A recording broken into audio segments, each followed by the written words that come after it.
Next sari వచ్చేసి మనకి బెనారస్లో వామ్ silk అండి. ఇది మనకి పేస్టల్ కలర్స్ ఉన్నాయి మన దగ్గర. మనకి పళ్ళు అనేది ఇలా వస్తుంది, శారీ మొత్తం ఇలా వస్తుంది. మనకి బ్లౌజ్ అనేది ఇలా ఉందండి మనకి బూటీస్ తోటి. దీని ప్రైస్ వచ్చేసి మనకి 820 ఫ్రీ షిప్పింగ్. మనకి ఇవన్నీ పేస్టల్ కలర్స్, దీంట్లోనే మనకి వేరే కలర్స్ కూడా అవైలబుల్ ఉన్నాయి.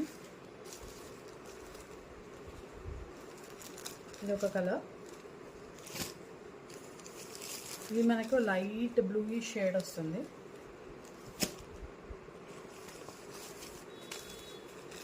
ఆరెంజ్ బార్డర్స్ వస్తాయి మనకి. బార్డర్స్ అనేవి చేంజ్ ఉంటాయి మనకి డబుల్ బార్డర్ శారీస్లో. బార్డర్ కలర్ అనేది ఇది మనకు పింక్ కలర్.